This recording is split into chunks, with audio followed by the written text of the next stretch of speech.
بسم اللہ الرحمن الرحیم. سامعین اکرام السلام علیکم. Radio health time with Junaid Ansari, radio Azad Jammu Kashmir, radio Pakistan FM 101.4 Mirpur پہ ہمیشہ کی طرح ایک کلاسیفائیڈ اسپیشلسٹ ان کے ساتھ میں آپ کی خدمت میں حاضر ہوں. سابق پرنسپل محترمہ بے نظیر بھٹو شہید میڈیکل کالج میرپور، آزاد کشمیر کے سب سے پہلے گیسٹرو انٹرولوجسٹ، استادوں کے استاد، کنسلٹنٹ ڈاکٹرز کے ایگزامینر، پروفیسر ڈاکٹر امجد محمود خان ہمارے مہمان ہیں. جناب پروفیسر ڈاکٹر امجد محمود خان صاحب، بڑی مہربانی، بہت شکریہ آپ کے وقت دینے کا. ڈاکٹر صاحب، آج کل کا جو موسم چل رہا ہے اس میں آپ کیا دیکھتے ہیں، کون کون سے عارضوں کے ساتھ مریض رپورٹ کر رہے ہیں؟ بسم اللہ الرحمن الرحیم. انصاری صاحب، بڑا اچھا کیا آپ نے، آج کے جو کرنٹ سچویشن چل رہی ہے اس کے بارے میں آپ لوگوں کو آگاہی پہنچا رہے ہیں. سب سے زیادہ اس وقت تو صورتحال یہ ہے کہ لوگ گیسٹرو کا شکار ہو رہے ہیں. اچانک سے بخار ہوتا ہے اور ایک دم بخار جو ہے وہ بہت ہی تیز، اور اس کے ساتھ ہی وامٹنگ شروع ہو جاتی ہے، بندہ الٹیاں کرنا شروع کرتا ہے، اور ایک دن بعد یا اسی دن اس کو جو ہے وہ موشن لگنے شروع ہوتے ہیں. اور یہ بیماری اس طوفانی سپیڈ سے آتی ہے کہ چند ہی گھنٹوں میں آدمی ڈرین آؤٹ ہو کے رہ جاتا ہے، بالکل ایگزاسٹ ہو جاتا ہے، جسم میں پانی کی کمی ہو جاتی ہے. بخار کی وجہ سے اس کا جسم تپ رہا ہوتا ہے، اس کا روواں جو ہے وہ درد سے چلا رہا ہوتا ہے، اور لیکن اس کی حالت یہ ہوتی ہے کہ منہ میں سوائے کراہوں کے کوئی اور الفاظ ادا نہیں ہو رہے ہوتے. ڈائریا ہوتا ہے کہ ختم ہونے کا نام ہی نہیں لیتا، اور صورت حال یہ ہوتی ہے کہ چند گھنٹوں میں ہی اس کے اتنی کمزوری اور نکھات اس پہ طاری ہو جاتی ہے کہ ٹوائلٹ تک جانا بھی اس کے لیے مشکل ہو جاتا ہے. 3-4 دن پہلے ہمارے ساتھ تو اس سے بھی بڑھ کر واقعہ ہوا کہ ایسا پیشنٹ ہمارے پاس آیا کہ سر توڑ کوشش کرنے کے باوجود بھی وہ زندگی کی بازی ہار گیا. یعنی کہ اتنا خطرناک جو وبائی مرض گیسٹرو، یہ جو ہے وہ ہمارے سامنے ارد گرد دائیں بائیں جو ہے وہ ہر دوسرا تیسرا مریض اس کا شکار نظر آ رہا ہے. اس کے علاوہ ساتھ ہی گلے کا infection, viral infection most likely, جس میں آدمی کو بخار، ہلکی سی کھانسی اور اس کی طبیعت خراب ہوتی ہے. اور تیسرے نمبر پہ کچھ کیسز جن پہ ہمیں شک پڑ رہا ہے اور ہم ان کے لیے ورکنگ بھی کر رہے ہیں، وہ یہ ہے کہ ایک ایسا بخار، ٹائیفائڈ بخار، جو کہ ٹھیک ہونے کا نام ہی نہیں لیتا. جو ہم کامنلی جو روٹین میں ٹائیفائڈ کے لیے دوائیاں استعمال کرتے ہیں، وہ دوائیاں اس پہ اثر انداز ہی نہیں ہوتی. اچھا جناب پروفیسر ڈاکٹر امجد محمود خان صاحب، چونکہ آپ جب بھی ہماری خوش قسمتی ہوتی ہے کہ آپ سے ہمیں وقت مل جائے، آپ بہت زیادہ مصروف ہوتے ہیں. پورے آزاد کشمیر بھر سے، اسپیشلی میرپور ڈویژن سے، جہل، گجرہان، یہاں تک کہ کھاریاں تک کے، گجرات تک کے علاقوں سے لوگ آپ کے پاس چیک اپ کے لیے حاضر ہوتے ہیں. آپ کا وقت دینا ایک ایسی چیز ہے کہ جس کا پبلک کو بہت فائدہ ہوتا ہے. اچھا، اب گیسٹرو، ڈاکٹر صاحب، گیسٹرو کی بنیادی وجہ کیا ہے؟ یہ کوئی نیا قسم کا انفیکشن ہو گیا ہے یا بیکٹیریا زیادہ ریزسٹنٹ ہو گیا ہے؟ ایشو کیا ہے؟ گیسٹرو بیسیکلی ایک علامات کے مجموعے کو ہم نے نام دیا ہوا ہے، جس میں مریض کو لوز موشن لگ رہے ہیں، مریض کو الٹیاں آ رہی ہیں، اس کو بخار ہو رہا ہے. تو اس مجموعے کو ہم گیسٹرو کا نام دیتے ہیں. اس کی وجہ کوئی بھی انفیکشن ہو سکتا ہے. It could be a bacterial infection, it could be a viral infection, it could be a simply chemical toxicity. لیکن جو ہم نے دیکھا ہے کہ عموماً جو لوگ آ کے بتاتے ہیں، جس کو ہم ہسٹری لینا کہتے ہیں، کہ انہوں نے کسی پبلک پلیس پہ کھانا کھایا، کسی ایسی جگہ پہ کھانا کھایا جہاں بہت سے لوگ ایک ہی دفعہ کھانا کھاتے ہیں، جیسے شادی ہال جب ماتمی جگہیں یا جو ہیں وہ سڑک پر جو اڈے پر ہوٹل ہوتے ہیں، ان جگہوں پہ جب لوگ کھانا کھاتے ہیں تو ودن 6 سے 8 گھنٹے 10 گھنٹے بعد جو ہے وہ ان کو اس میں علامات ظاہر ہونا شروع ہوتی ہیں.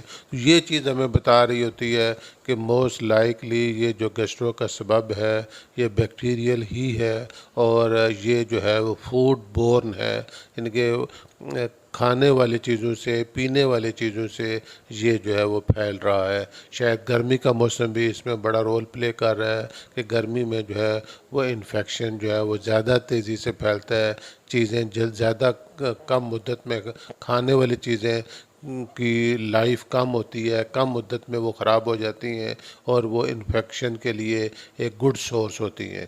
اور کوئی بھی چیز جو ہم نے پکائی ہے یا کوئی فروٹ وغیرہ ہے، اگر وہ ان اٹینڈنٹ پڑا رہا ہے کچھ دیر، تو اس میں جو ہے وہ انفیکشن پیدا ہونے کے چانسز پہلے سے زیادہ بڑھ جاتے ہیں۔ اچھا جناب پروفیسر ڈاکٹر امجد محمود خان صاحب، چونکہ آپ نے بڑے بڑے پروفیسرز، بڑے بڑے ایسے لوگوں سے آپ نے پڑھا ہے، اور اب آپ خود اس سٹیج پہ پہنچ گئے ہیں کہ آپ کنسلٹنٹس کو پڑھاتے ہیں اور سی پی ایس پی میں جا کے آپ ایگزام بھی لیتے ہیں۔ یہاں پہ یہ بتائیں گے کہ اس میں جو بیکٹیریا انوالو ہے وہ کون سا ہوتا ہے، اور آج کل لوگوں کو ہوٹلنگ اگر کم کرنی چاہیے تو وہاں جا کے احتیاطیں کون کون سی کرنی چاہیے؟ جو ہماری کنونشنل ٹیچنگ ہے اس میں تو 3 بیکٹیریا جو ہے موسٹ کامن ہوتے ہیں، شگیلا ہے، ای کولائی ہے، اور سالمونیلا ہے۔ یہ 3 جو ہے فوڈ بورن انفیکشنز ہیں، باقی وائرل انفیکشنز بھی ہیں، بیسیلس سیریس بھی ہے، دوسرے بے شمار انفیکشنز ہیں، لیکن یہ 3 موسٹ کامن انفیکشن ہیں۔ ویبریو کالری کا ہم نام سنتے ہیں بہت زیادہ، لیکن ہمارے کسی کیس میں ابھی تک وہ ویبریو کالرا پروو نہیں ہوا۔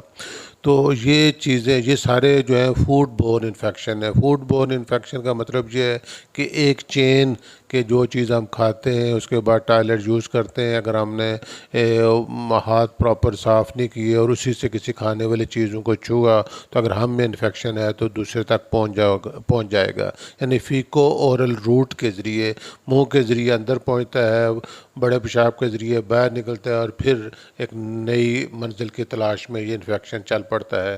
تو اس چین کو جو فیکو اورل روٹ ہے، اس چین کو ہم نے کہیں نہ کہیں جو ہے وہ بریک کرنا ہے، اور اس کے بڑے سادہ سے اصول ہیں۔ اس کے لیے کوئی بہت بڑا نالج نہیں چاہیے، بہت بڑی سائنس نہیں چاہیے، صرف یہ ہے کہ اویئرنیس چاہیے، آگہی چاہیے، اور آگہی کے مطابق جو ہے ہمیں سینسٹائز ہونا ہے، اور ہمیں ہمارے اندر حساسیت آئے اور ہم اس پر بدرجہ اتم عمل کریں تو یہ چین آسانی سے بریک ہو سکتی ہے کہ کبھی بھی کسی بھی کھانے والی چیز کو پراپر ہاتھ دھوئے بغیر کم از کم جو ہے وہ 1 منٹ تک جو ہے وہ ہاتھ کو اس طرح دھوئیں کہ ہاتھ کو سامنے والی سائڈ سے، بیک والی سائڈ سے، انگلیوں کے پوروں کے درمیان والی سائڈ سے اچھے طریقے سے ہاتھ دھوئیں، اور ہاتھ دھونے کے بعد ٹیشو یوز کرنا یا ٹاول یوز کرنا کوئی ضروری نہیں ہے۔ اگر آپ نے ہاتھ دھو لیے تو آپ کے ہاتھ جو ہے وہ صاف ہو گئے۔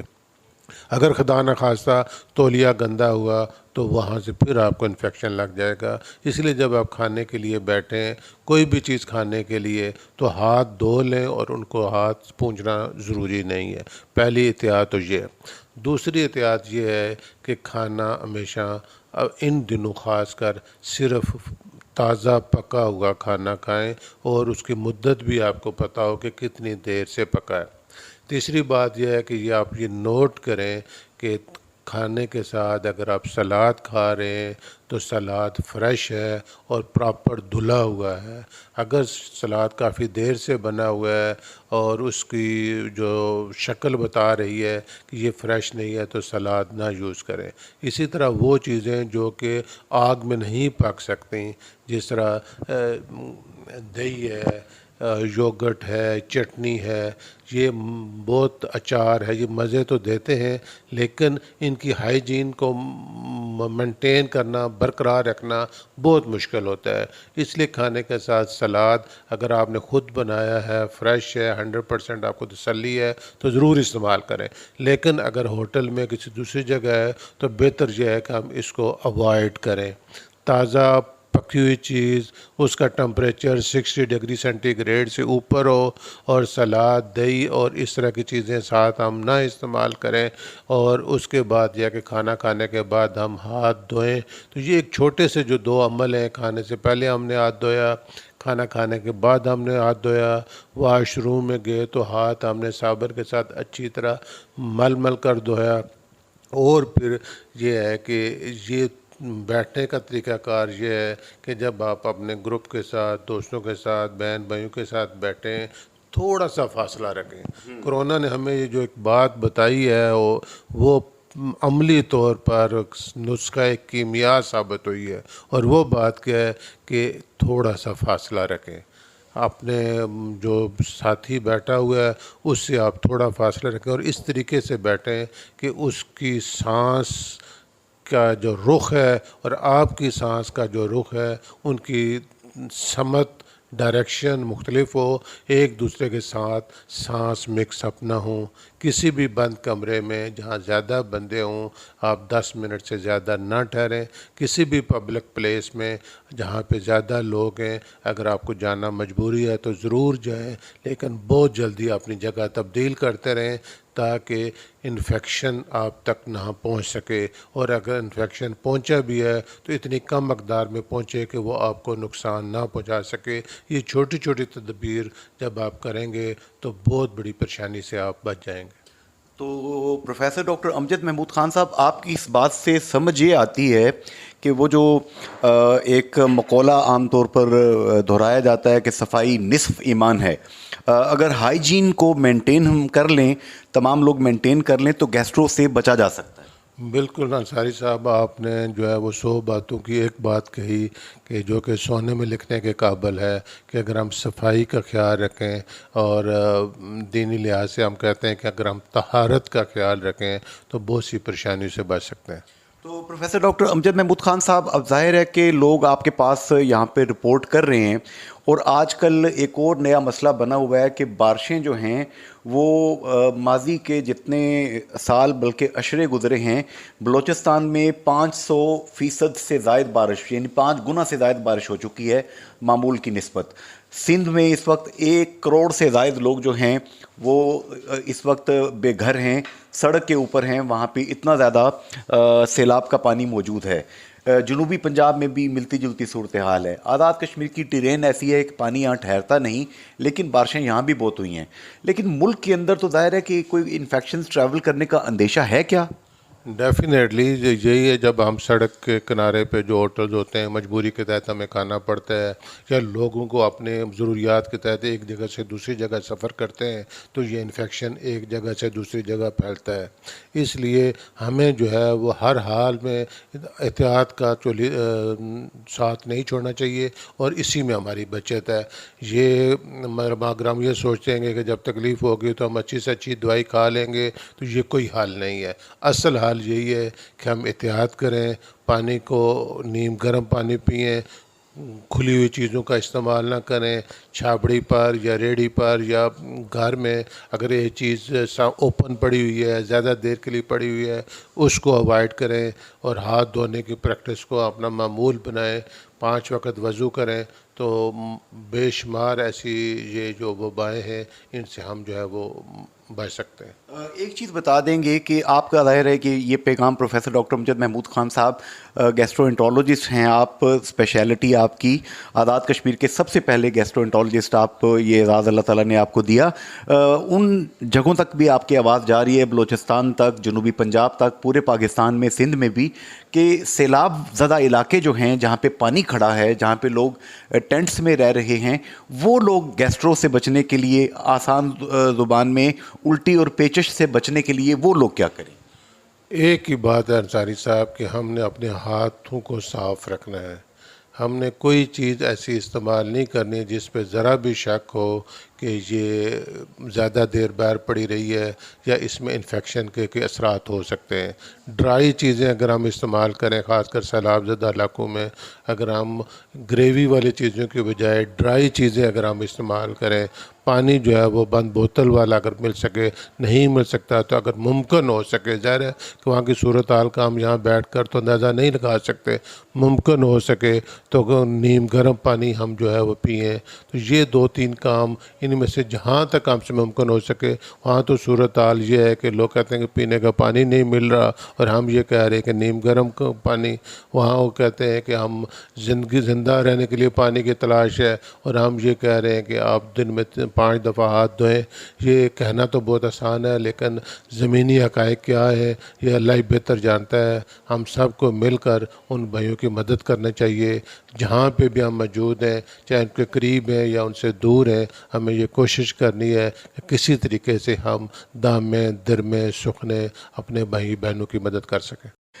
اچھا پروفیسر ڈاکٹر امجد محمود خان صاحب، آپ چونکہ آزاد کشمیر کے طول و عرض میں بھی آپ نے جاب کی ہے، آپ اپنے فرائض منصبی ادا کرنے کے لیے پہاڑی علاقوں میں بھی رہے، اور میدانی علاقہ جسے تھوڑا سا کہتے ہیں میرپور، بھمبر، کوٹلی وغیرہ، یہاں پہ بھی آپ رہے ہیں. ایک تو آپ نے بتا دیا گیسٹرو. پچھلے دنوں ایک اور اسپیشلسٹ صاحب تھے، انہوں نے یہ انکشاف کیا کہ آج کل جو ٹائیفائڈ فیور ہے وہ کوئی ریزسٹنٹ ہو گیا ہے، اور اس کے لیے کوئی ویکسین وغیرہ کوئی ایجاد ہوئی ہے. اس حوالے سے سر کیا بتائیں گے آپ؟ جی ہاں، ٹائیفائڈ فیور ایک انفیکشن ہے جو کہ سالمونیلا کے ذریعے پھیلتا ہے.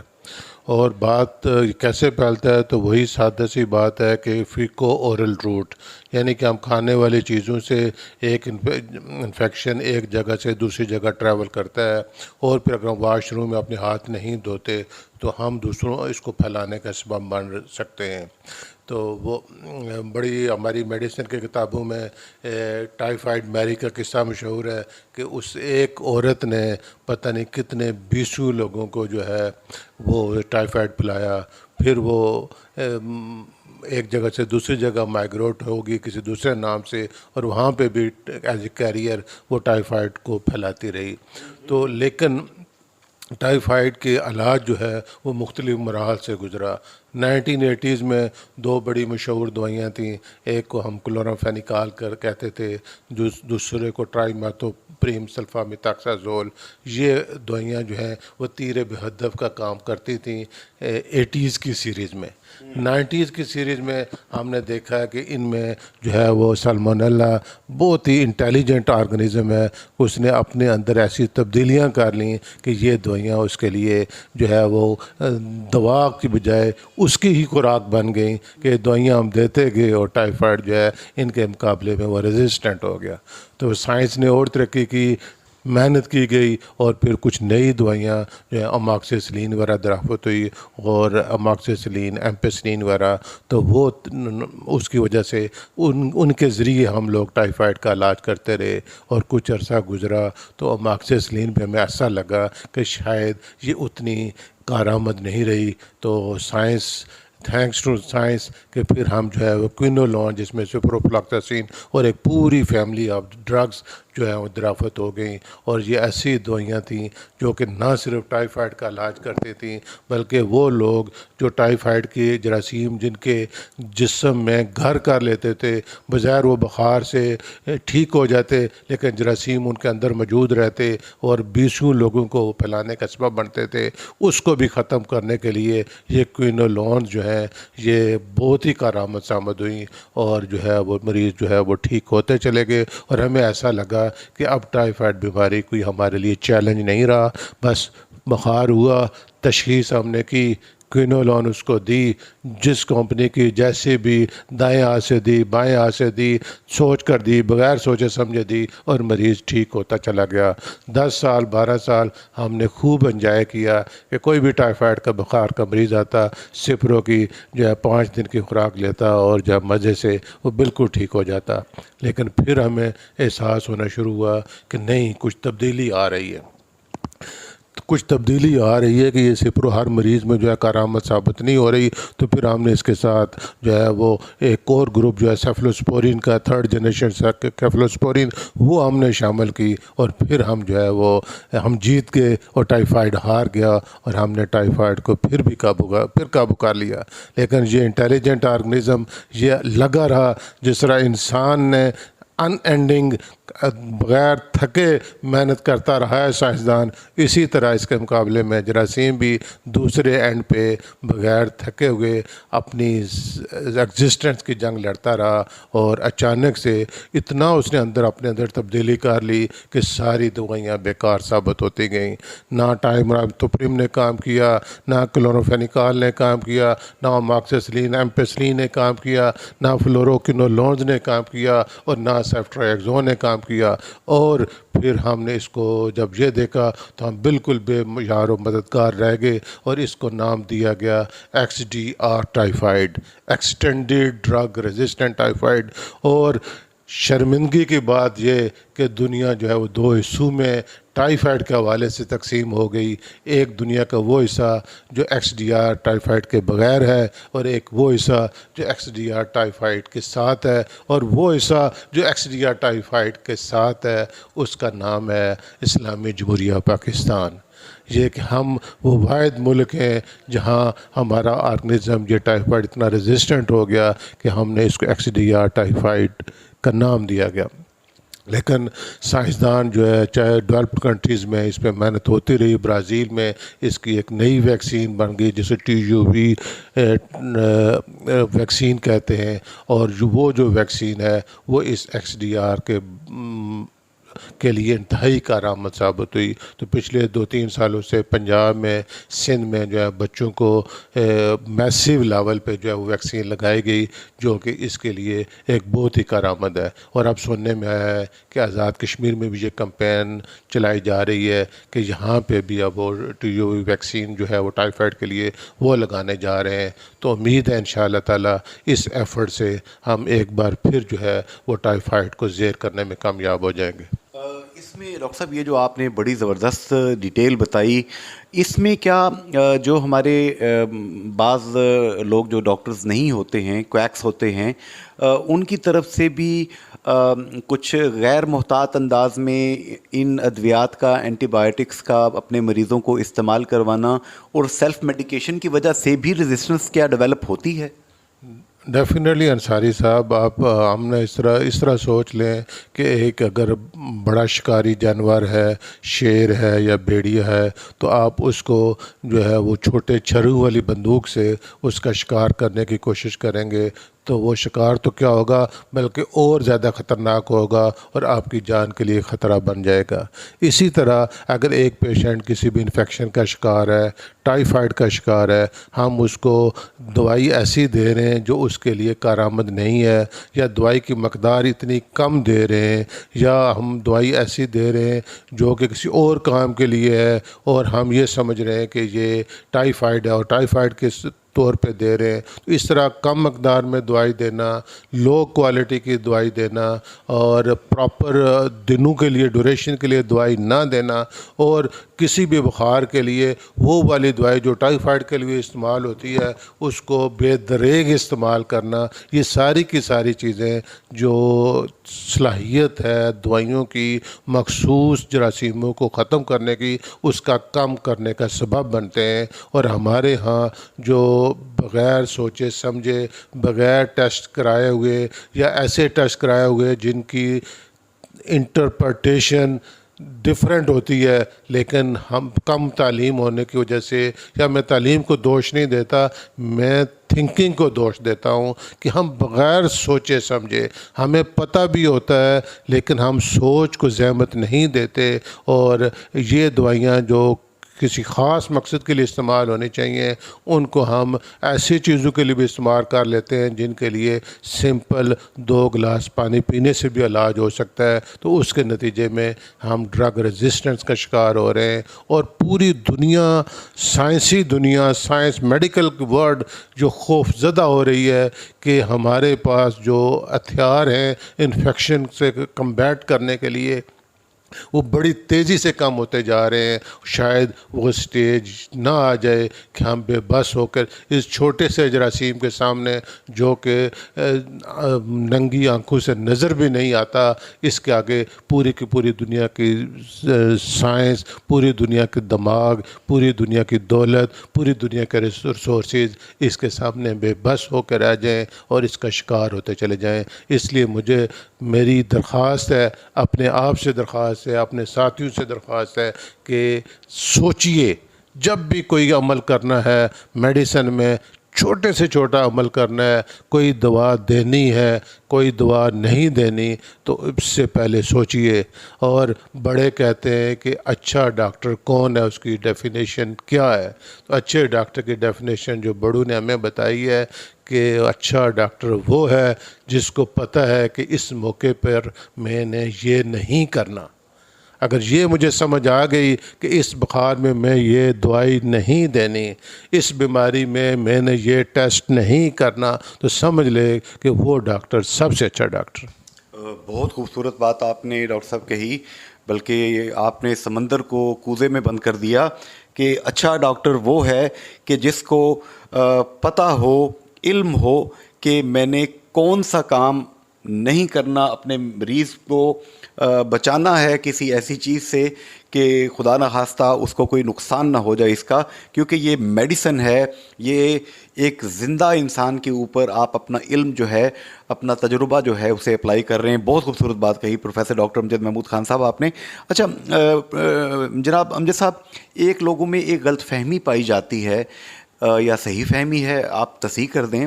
لوگ کہتے ہیں دیکھیں جی یہ جو ہمارے پختون جو بچے ہوتے ہیں یا کئی اور بچے جو کہ کوڑے کے ڈھیروں سے چیزیں چن کے اپنے پیٹ کی آگ بجھا رہے ہوتے ہیں, دیکھیں جی ان کے اندر بڑی ریزسٹنس پیدا ہو جاتی ہے اور وہ بیماریوں کا مقابلہ کر لیتے ہیں. دیکھیں کتنے لال لال چہرے ہوتے ہیں. یہ کیا ٹیبو ہے؟ یہ انصاری صاحب, اس میں کافی حد تک حقیقت موجود ہے.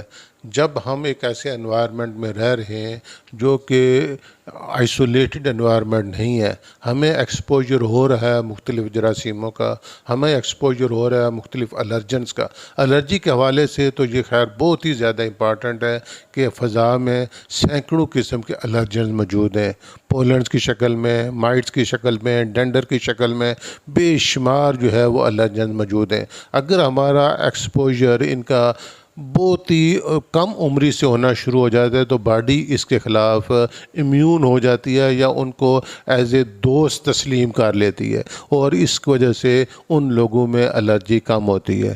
لیکن اگر ہم اپنے بچوں کو اتنا زیادہ آئسولیٹ کر لیں کہ بالکل ہی ان کو کسی قسم کا ایکسپوجر نہ ہونے دیں, تو جس کی وجہ سے وہ بہت سے جو کم ماحول دوست چیزیں ہیں ان سے بھی وہ بیگانہ رہیں گے, اور جو ان کے ساتھ ایکسپوجر ہوئے گا ان کو شدید الرجی کا اٹیک ہو سکتا ہے, یا چھوٹے سے چھوٹا انفیکشن ان کے لیے بڑے سے بڑا انفیکشن ثابت ہو سکتا ہے. اچھا, ایک اور اس سے ملتی جلتی ایک اور چیز, ایک اور مشاہدہ میں آپ سے ڈسکس کروں گا. جیسا کہ آپ نے فرمایا کہ ہاتھ بہت اچھی طرح دھونے چاہیے, اور ظاہر ہے کہ کھانے میں تھوڑی ایک آئسولیشن بھی ہوتی ہے, لیکن ہم نے مسنون طریقہ دیکھا ہے اور مذہبی لوگ دیکھے ہیں, پریکٹسنگ مذہبی لوگ, کہ ایک ہی برتن کے اندر 3 4 5 لوگ اکٹھے کھانا کھا رہے ہوتے ہیں اور ماشاءاللہ صحت مند ہوتے ہیں. یہ سنت بھی ہے. جی, اگر آپ نے پراپر ہاتھ دھوئے ہوئے ہیں, کھانا آپ کا تھا فریش ہے, گرم ہے, تو کوئی حرج نہیں, آپ ایک سے زیادہ لوگ کھائیں اور مزے سے کھائیں, کوئی اس میں پرابلم نہیں ہوگا. پرابلم جو وہاں پہ ہوگا جب آپ بنیادی حفظان صحت کے اصولوں کو نظر انداز کریں گے. بالکل صحیح جی. پروفیسر ڈاکٹر امجد محمود خان صاحب اس وقت ہمیں ایجوکیٹ کر رہے ہیں, آزاد کشمیر کے سب سے پہلے گیسٹرو انٹرولوجسٹ, اور آزاد کشمیر کے ڈاکٹرز میں آپ کو یہ اعزاز ملا کہ آپ نے بحیثیت محترمہ بے نظیر بھٹو شہید میڈیکل کالج کے پرنسپل کے آپ نے کام کیا. آپ کریکولم ڈیزائن کے حوالے سے بھی جو پورے ملک کے لائق لوگ ہیں ان میں شمار ہوتے ہیں. CPSP کے ایگزامینر ہیں. باقی بھی آپ پوری دنیا میں آپ کے مقالے چھپے ہوئے ہیں. میرپور میں ماشاءاللہ آپ لوگوں کی خدمت کر رہے ہیں. پروفیسر ڈاکٹر امجد محمود خان صاحب یہاں پہ یہ بتائیں گے کہ آج کل ایمرجنسی میں سرکاری ہاسپٹل کی ایمرجنسی میں لوگ رش کرتے ہیں, یہ الٹیاں پیچش وغیرہ, کیا وہاں پر بھی صفائی مینٹین ہوتی ہے؟ جی, سرکاری سیکٹر میں تو بھرپور کوشش کی جا رہی ہوتی ہے, لیکن یہ ایک بندے کا, ایک آرگنائزیشن کا کام نہیں ہے. ہم سب نے مل کر, جو وہاں پہ جانے والے ایز اے مریض ہیں, وہاں پہ کام کرنے والا عملہ ہے, سب لوگوں کا فرض ہے کہ ہم صفائی کو مینٹین کرنے میں ایک دوسرے کے ساتھ تعاون کریں. اور ماشاءاللہ ایمرجنسی ہماری جو ہے DHQ کی, میں چونکہ عرصے سے اس میرپور میں اس شعبے سے وابستہ ہوں, تو میں نے پچھلے کئی سالوں میں دیکھا ہے کہ بڑی تیزی سے اس نے ترقی کی ہے. وہاں ایک دور ایسا تھا کہ 24 گھنٹے میں ہمیں ڈاکٹر کی شکل دیکھنا نصیب نہیں ہوتی تھی, اور اب یہ دور ایسا ہے کہ ایک وقت میں 20 ڈاکٹر جو ہیں وہ ڈیوٹی پر موجود ہوتے ہیں, اور مختلف اسپیشلٹیز کے ڈاکٹر موجود ہوتے ہیں. ٹرینی ڈاکٹرز بھی ہیں اور سینئر ڈاکٹرز بھی ان کے بیک پہ موجود ہوتے ہیں. میرا یہ کہنا ہے کہ اگر اللہ نہ کرے مجھے یا میرے کسی فیملی کے ممبر کو کوئی بھی تکلیف ہو, تو میں انہیں یہی مشورہ دوں گا کہ ایک ایسے اسپتال میں جاؤ جہاں پہ ٹرینی ڈاکٹر موجود ہو, کیونکہ سب سے سائنس نے, ایویڈنس نے یہ ثابت کیا ہے کہ سب سے موٹیویٹڈ, سب عمل کے لیے ہر وقت کوشاں ایک ہی ڈاکٹر ہے, اور اس کا نام ہے ٹرینی ڈاکٹر. سبحان اللہ, بڑی خوبصورت بات کہی ڈاکٹر صاحب آپ نے. اچھا پروفیسر ڈاکٹر امجد محمود خان صاحب, اب تھوڑا سا ایک سوالوں کا ایک تانتا ایک بندھا ہوا ہے, میں اس کو سمرائز کرتا ہوں. بہت سے لوگوں نے سوال پوچھے ہیں. سوریا بی بی ہیں سیکٹر B5 سے, محسن ہیں سیکٹر B4 سے, امارہ ہیں سیکٹر B2 سے, بہت سے اور بھی ہمارے بہن بھائی ہیں. وہ کوشچن کر رہے ہیں پروفیسر ڈاکٹر امجد محمود خان صاحب, آپ کا شکریہ, آپ ہمیں ایجوکیٹ کر رہے ہیں. آج کل دوبارہ سننے میں آیا کہ کورونا کی کوئی اگلی لہر آ گئی ہے. پروفیسر صاحب اگر آ گئی ہے تو اس کی علامتیں کیا ہیں, اور اب ہم کیا کریں جبکہ ہم 3 شاٹس لگوا چکے ہیں, وہ جو ویکسین ہوتی ہے اس کی؟ انصاری صاحب, ویکسین لگانا تو بہت ضروری ہے. ہر بندے کو ویکسینیٹ ہونا چاہیے. اس کا سب سے بڑا فائدہ یہ ہے کہ جو لوگ ویکسینیٹڈ ہیں ان کو اگر اللہ نہ کرے دوبارہ کووڈ انفیکشن ہو بھی جائے تو وہ سیریس نہیں ہوتا. کووڈ انفیکشن جو آج کل ہو رہا ہے, اس کی سب سے جو بڑی علامت ہم لوگوں نے محسوس کی کہ اچانک سے مریض کو 103 104 درجے کا بخار ہو جاتا ہے, ہلکا سا گلا خراب ہوتا ہے, اور ہلکی سی اس کو کھانسی شروع ہوتی ہے. لیکن اللہ کا شکر ہے کہ جو پچھلا کووڈ کا جو سپیل گزرا ہے, اس میں جو لنگز انوالومنٹ, پھیپھڑے بہت زیادہ متاثر ہوتے تھے, اور اس میں پورے کا پورا پھیپھڑا جو ہے وہ کسی کام کا نہیں رہتا تھا, اور آکسیجن اس کی فوری طور پر ڈراپ ہونا شروع ہو جاتی تھی. یہ جو نیا کووڈ انفیکشن اس وقت جو اس کا ویریئنٹ ہے, اس میں گلا تو خراب ہوتا ہے, بخار بھی 104 تک پہنچتا ہے, لیکن اس میں پھیپھڑے متاثر نہیں ہوتے. کچھ لوگوں کو 1-2 دفعہ پیچس لگتے ہیں, لیکن عموماً میں نے یہ دیکھا ہے کہ 5 دن سے کم عرصے میں وہ سمپل اگر وہ پیناڈال کی گولی لے لیں, تھوڑا سا اپنی جو ہے وہ ہائیڈریشن کو اپنے کو مینٹین کریں, تو وہ ٹھیک ہو جاتے ہیں. اسی طرح جی سوال آیا, شہریار صاحب ہیں, انہوں نے چوک شہیداں سے اسلام دیا آپ کو. ان کا سوال یہ ہے کہ جناب پروفیسر ڈاکٹر امجد محمود خان صاحب, آج کل کے موسم میں ماضی میں ہم سنتے تھے کہ جو تازہ پانی ہے اس کے اندر کوئی مچھر پیدا ہوتا ہے جو کہ ڈینگی پھیلاتا ہے. کیا میرپور میں ڈینگی خدا نخواستہ موجود ہے؟ کوئی احتیاط کرنے کی ضرورت ہے؟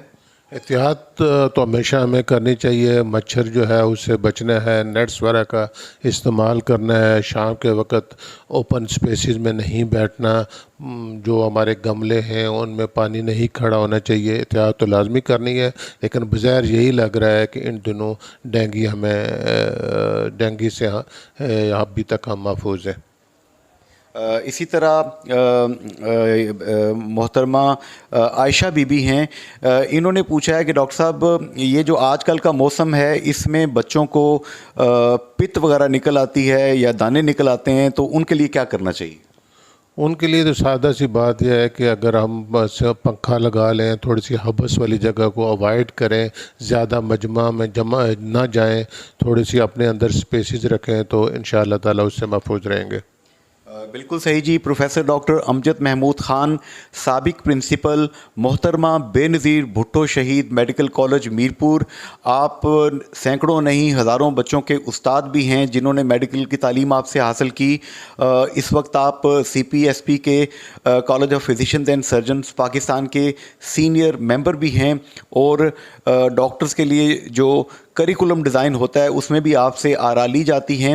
آپ radio health time with Junaid Ansari FM 101.4 Mirpur, radio Azad Jammu Kashmir, radio Pakistan پہ ہمارے مہمان ہیں۔ اب آخری ان سے سوال کریں گے کہ جناب پروفیسر ڈاکٹر امجد محمود خان صاحب، تمام گھروں میں بھائی بہن بزرگ بچے سب پروگرام اس وقت سن رہے ہیں، ٹیک ہوم میسج آپ کیا دیں گے لوگوں کو؟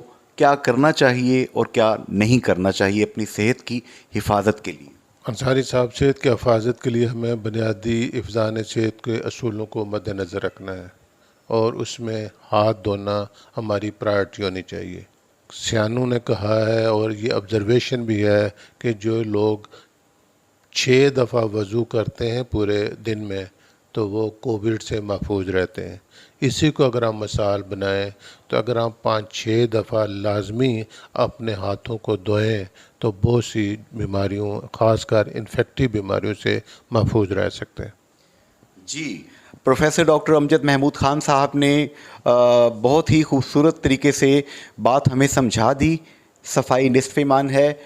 اگر ہم ہائیجین، اپنی ذاتی صفائی مینٹین کریں گے، ہر فرد اپنی اپنی صفائی مینٹین کرے گا تو انشاءاللہ تعالیٰ نہ انفیکشن پھیلے گا اور نہ ہی کوئی نقصان ہوگا۔ آج کے radio health time with Junaid Ansari سے اجازت چاہتے ہیں اپنے مہمان پروفیسر ڈاکٹر امجد محمود خان کے ساتھ۔ فی امان اللہ، اللہ حافظ اینڈ گڈ بائے۔